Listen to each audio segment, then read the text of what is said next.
Principal, College of Health Sciences, Professor Isaac Kiwagi, the Principal, College of Agriculture and Veterinary Sciences, Professor Kiama, the representative of WHO, distinguished guests, ladies and gentlemen, good morning.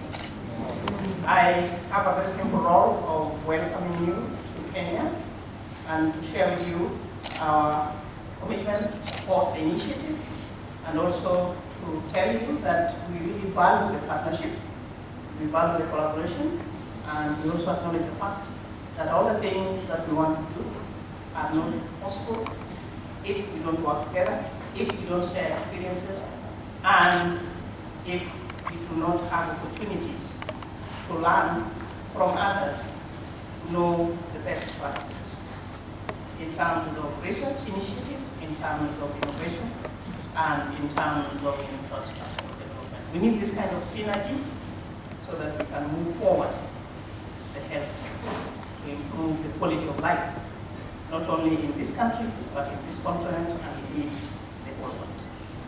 With those remarks, it is now my pleasure to invite the Cabinet Secretary to address the meeting.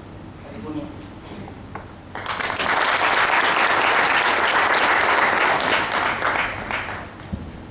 Good morning. Good morning. I have just been sitting out here watching whether, looking at all of you and the list of participants this conference, and all of you are eminent scientists and researchers and good people who definitely don't enjoy a long speech from a bureaucrat such as myself.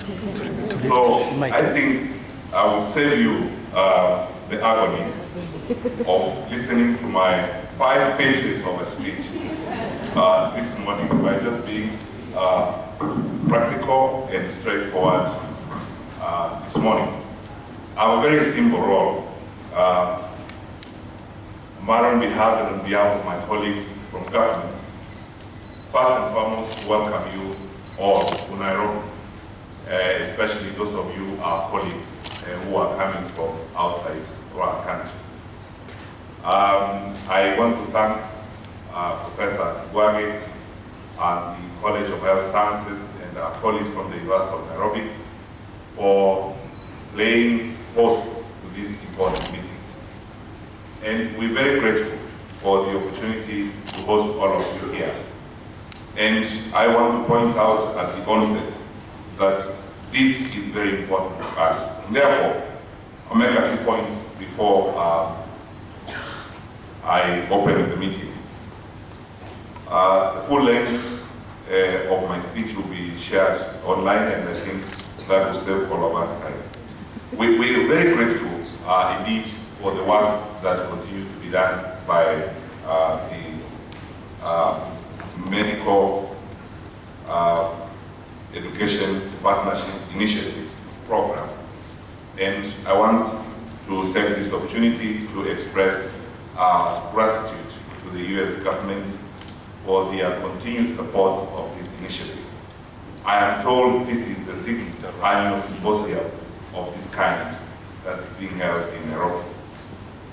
It is gratifying to note that we have found this symposium an opportunity of sharing experiences and research.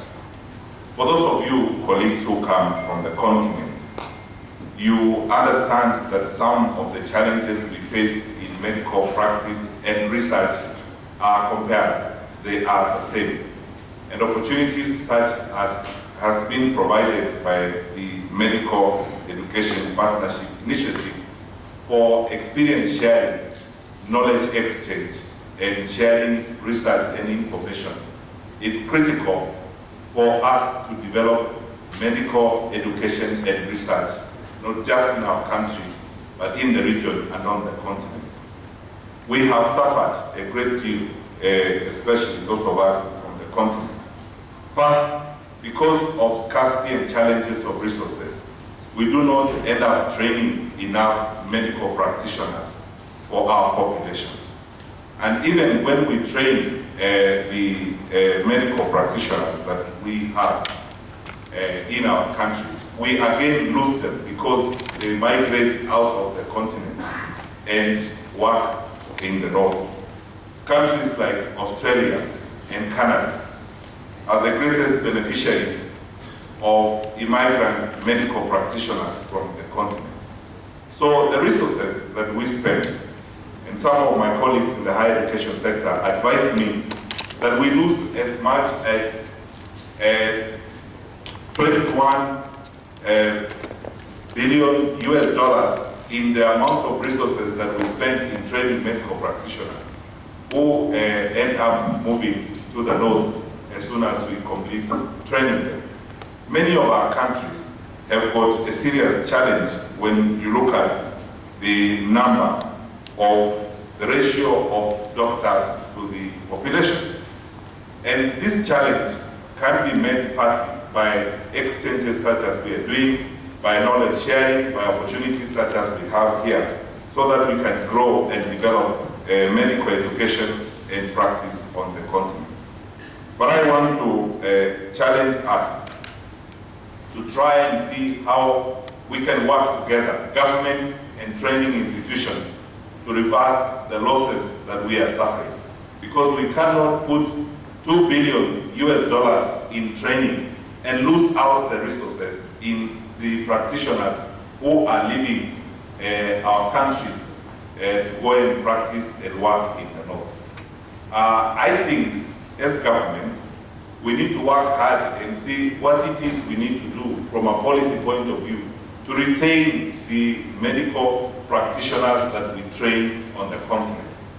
And this is my first challenge to you during this symposium, that we look up to you to advise us and advise governments on what it is we need to do, not just to enhance medical education, but also to enhance sustainability of medical practice on the continent, to enhance medical research on the continent, so that those that we train and those that we spend resources to prepare are here to enhance medical education, and they are also here to enhance medical practice as well.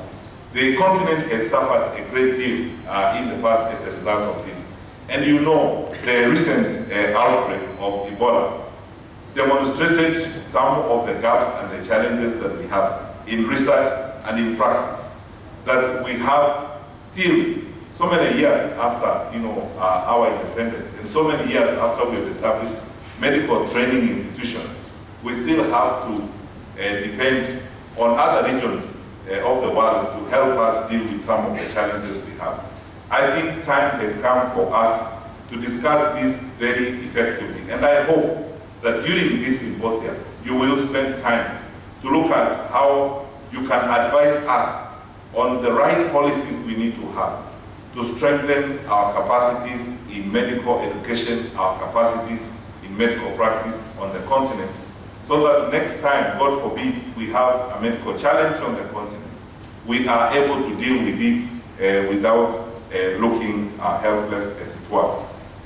And as I move towards the end, the challenges we have had over the years with low levels of scientific research on the continent have been attributed to scarcity of resources and institutional support to medical research. I agree with the criticisms that we have suffered sometimes, that we are not putting our money as governments where our mouth is. We are not putting enough resources in medical research.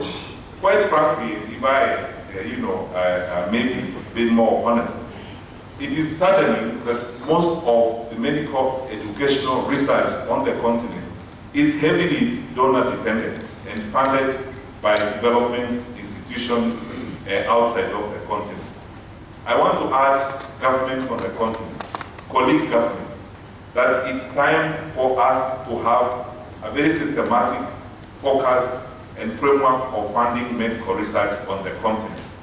We have money for many other things, but we don't seem to, even for arms, but we don't seem to have